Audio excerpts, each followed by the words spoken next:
राजगड म्हणलं की अंगावरती शहार येतं. सह्याद्री आणि ट्रेकर्स यांचं फार जुनं नातं आहे. रादर आपल्या प्रत्येकाच्या रक्तात सह्याद्री आहे आणि गड किल्ले चढणं आपण लहानपणापासून. असा कोणता एखादा प्रसंग आहे तुमचा की जेथे तुम्हाला असा वेगळा अनुभव आलाय, ऐतिहासिक किंवा इतिहासाचा क्षण अनुभवल्याचा फील आलाय, असा एखादा ट्रेक कोणतं सांगू शकाल? मला जास्त राजगड खूप आवडतो. म्हणजे फर्स्ट म्हणजे सुरुवात म्हणू शकतो आपण राजगडावरून झाली. प्रथमतः जेव्हा सुरू होण्याआधी मी म्हणजे उन्हाळ भ्रमंतीच्या आधी एकदा मी गेलो होतो राजगडच्या पायथ्याला. मित्राकडे गेलो होतो. तेव्हा त्यांची यात्रा होती. कुस्त्या वगैरे गावाकडे जसं होतात तसं. त्या कार्यक्रमासाठी गेलो होतो आणि आम्ही 3 मित्र गेलो होतो. ते पण रिक्षाने गेलो होतो. गेल्यानंतर कार्यक्रम, कुस्त्या वगैरे पाहणं हे सगळं झालं.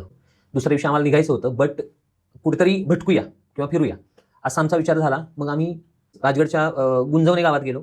गुंजवणेपासून तो स्टार्ट होतो, चोर दरवाजा जो मार्ग. तर तिथून आम्ही तेव्हा किल्ला पाहणं किंवा गड काय असतो हे फक्त ऐकलेलं होतं किंवा म्हणजे प्रत्यक्ष जाणं झालं ते प्रतापगड झालं, शिवनेरी झालं, कारण तिथं गाडी जाते. ते पण स्कूलमध्ये सहल होती त्यावेळेची गोष्ट. बट पहिल्यांदा असं आम्ही चालत पळत जसं जमेल तसं आम्ही वरती गेलो. वरती गेल्यानंतर ती मुमेंट म्हणजे एवढं भारी वाटलं की यार काहीतरी अचीव्ह केलंय किंवा आपल्या महाराजांनी एवढं म्हणजे ग्रेट केलेलं आहे काही गोष्टी की त्या ठिकाणी पोहोचलोय. म्हणजे महाराज ज्या ठिकाणी वास्तव्यास होते त्या ठिकाणी जाऊन आलोय किंवा ते प्राऊड फील होतं. म्हणजे राजगड म्हणलं की अंगावरती शहार येतात, असा तो माझा अनुभव आहे. तर त्यामुळे राजगड सगळ्यात जवळचा किल्ला. म्हणजे सगळेच आहेत, बट राजगडचं ते प्रेम खूप वेगळं आहे.